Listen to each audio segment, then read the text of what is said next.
MLC Naveen Reddy గారు, ఆల వెంకటేశ్వర రెడ్డి గారు, ఇక్కడ అంజయ్ యాదవ్ గారు, చిట్టెం రామ్మోహన్ రెడ్డి గారు, రాజేందర్ రెడ్డి గారు, మిగతా మాజీ ఎమ్మెల్యేలు, నాయకులు, మాజీ చైర్మన్ వెంకటేశ్వర రెడ్డి గారు, మాజీ మున్సిపల్ చైర్మన్లు, మరి మాజీ జిల్లా చైర్మన్లు,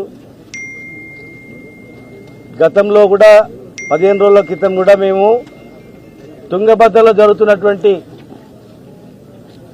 అక్రమాల గురించి, అక్రమంగా కర్ణాటక ఆంధ్రప్రదేశ్ నీళ్లు తీసుకుపోయేదాని మీద కర్ణాటకలకే పోయి గతంలో మహారాష్ట్రలో పోయి దెబ్బలు తినొచ్చారు చూడడానికి పోతే.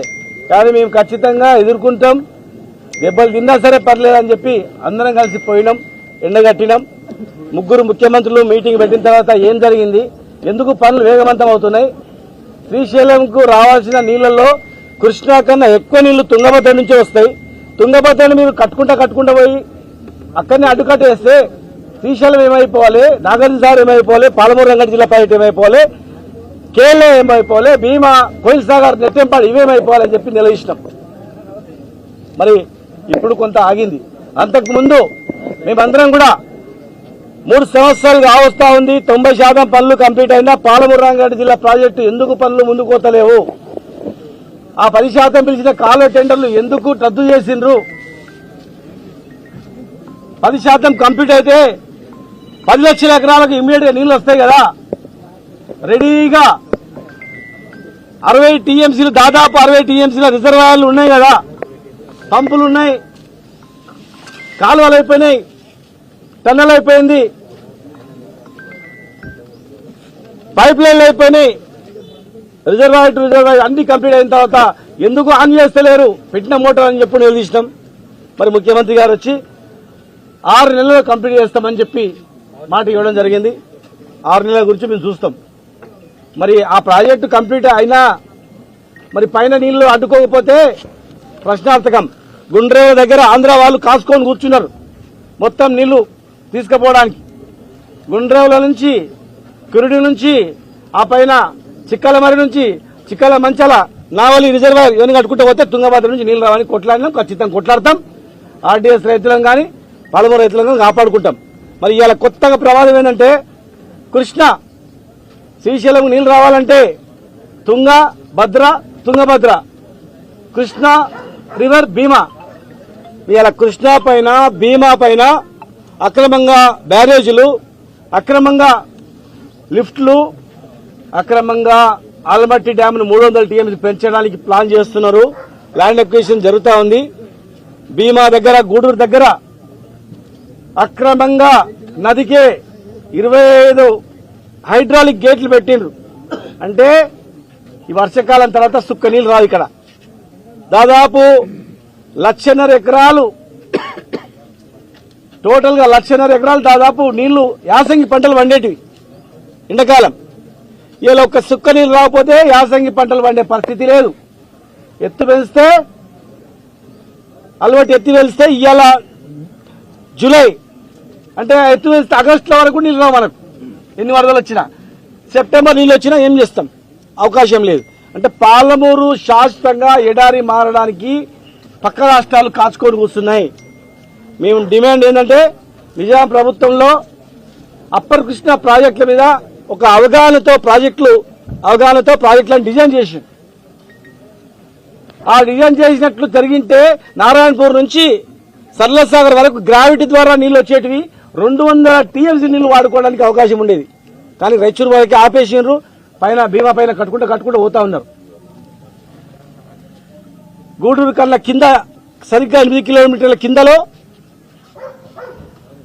లిఫ్ట్ చేయడానికి జియో నెంబర్ 24 ద్వారా మేము జియో ఇష్యూ చేసినాం. ఆ లిఫ్ట్ మనం చేసుకుంటే, ఆ బ్యారేజ్ కట్టుకుంటే 8 కిలోమీటర్ల నీళ్లు ఆగుతాయి గూడూరు వరకు. కనుక మరి ఇవన్నిటి మీద స్వయంగా చూసి రైతులను పరామర్శించి, ఎండిపోయిన రైతులను కలిసి, రైతు బీమా రాకుండా చనిపోయిన వాళ్ళకు రైతులను కూడా కలుసుకొని, రైతు బంధు ఆగిపోయిన వాళ్ళు కూడా కలుసుకొని, పాలమూరు బతుకు వ్యవసాయం కనుక, మా బతుకే వ్యవసాయం ముడిపడింది కనుక మేము ప్రతి కుల వృత్తి కూడా వ్యవసాయంతో టచ్ లేకపోతే ఏ వృత్తి కూడా బతకదు కనుక మేము ఖచ్చితంగా ఆ ప్రాజెక్టులను అడ్డుకోవడానికి కొత్త ప్రాజెక్టులను ప్రతిపాదనలు తొందర చేయని గవర్నమెంట్ మీద ఒత్తిడి ఇవ్వడానికి మేము ఖచ్చితంగా ఏ త్యాగానికైనా సిద్ధమై చేస్తాం. మేమున్నప్పుడు 10 లక్షల ఎకరాలకు నీళ్లు ఇచ్చినాం. అంతకుముందు 2 లక్షల ఎకరాలే ఉండేటివి, 10 లక్షల ఎకరాలకే మేము నీళ్లు ఇచ్చినాం. ఈ ఉమ్మడి జిల్లా 45 లక్షలు, దాదాపు 45 లక్షల విస్తీర్ణం ఉన్నటువంటి జిల్లా, దాదాపు 36 లక్షల ఎకరాల సాగు భూమి ఉన్నటువంటి జిల్లా. ఇవన్నీ ఇస్తే కూడా మాకు ఇంకా 11-12 లక్షల ఎకరాల భూమికి నీళ్లు లేనటువంటి భూమి ఉంటుంది కనుక మా జిల్లా నీళ్లు వేరే జిల్లాలకు ఎక్కడ పోకుండా మేము అడ్డుకుంటాం. ప్లస్ పైన రాష్ట్రాలు నీళ్లు రాకుండా కూడా అడ్డుకుంటాం. పెండింగ్ ప్రాజెక్టులను కంప్లీట్ చేయిస్తాం. కాంగ్రెస్ ప్రభుత్వంలో కట్టినటువంటి పెండింగ్ ప్రాజెక్టులు కంప్లీట్ చేసినాం. మేము కట్టిన ప్రాజెక్టులు కూడా మీరు కంప్లీట్ చేయాలి, పాలమూరు రైతాంగాన్ని ఆదుకోవాలనే డిమాండ్ మీద మేము పోతున్నాం. దీని తర్వాత ఎట్టి పరిస్థితుల్లో అంచెలంచెలుగా మా కార్యక్రమం కూడా ఉంటాయి. ఇంకా మిగతా వాళ్ళు కొంత అనివార్య ఎస్ఐఆర్ వల్ల కొంతమంది రాలేకపోయినారు. అయినా రాకపోయినా వాళ్ళకి సంబంధించినటువంటి ప్రజాప్రతినిధులు వస్తూ ఉన్నారు. దీన్ని పాలమూరు ప్రాజెక్టులు కంప్లీట్ అయ్యేంత వరకు ఇది రాజకీయం కాదు, ఇది మన బతుకుదేరు, గుర్తుపెట్టుకోండి. రాజకీయం చేసింది కాదు. మేము ఏం చేసినాం 3 ఏళ్లలో మొన్న కూడా చెప్పినాం రౌండ్ టేబుల్ సమావేశంలో, మీరు ఏం చేయాలో కూడా చెప్పినాం. అందరు కలిసికట్టుగా ఒక ఐక్యమత్యంతో ఉంటేనే ఈ ప్రాజెక్టులన్నీ కంప్లీట్ అయితే మన బతుకుదేరు. లేదంటే చరిత్ర పుటలలో తెలంగాణ పక్కకు పెడితే పాలమూరుకు ద్రోహం చేసిన వాళ్ళు ఎవరా అంటే మనం ఇలా అందరం కలిసికట్టుగా ఉండకపోతే మన అందరం ద్రోహం చేసిన వాళ్ళం అవుతాం.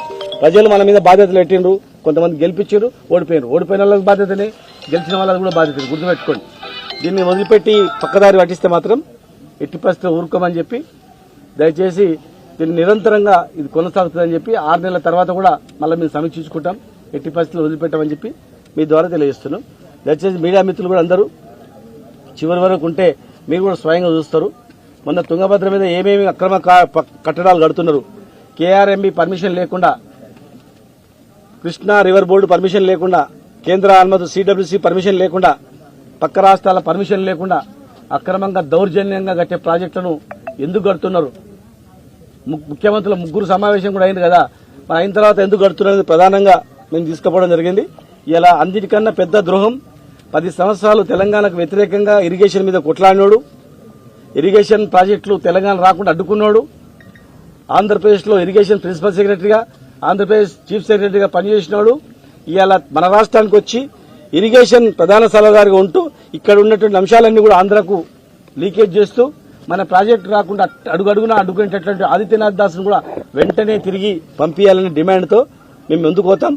ఎంతమంది ఇరిగేషన్ వాళ్ళను కష్టాలు పెట్టినా, రైతులను కావచ్చు, మిగతా వాళ్ళని కావచ్చు, ఎట్టి పరిస్థితులలో మళ్లీ వచ్చే ప్రభుత్వం కేసీఆర్ ప్రభుత్వమే. రైతులకు కూడా భరోసా చేయడానికి మేము వెళ్ళాం. గ్యారంటీగా మీ 2 సంవత్సరాలు మిలిగింది, మిగతా ప్రాజెక్టులు కంప్లీట్ చేయాలని కూడా మేము డిమాండ్ చేస్తున్నాం.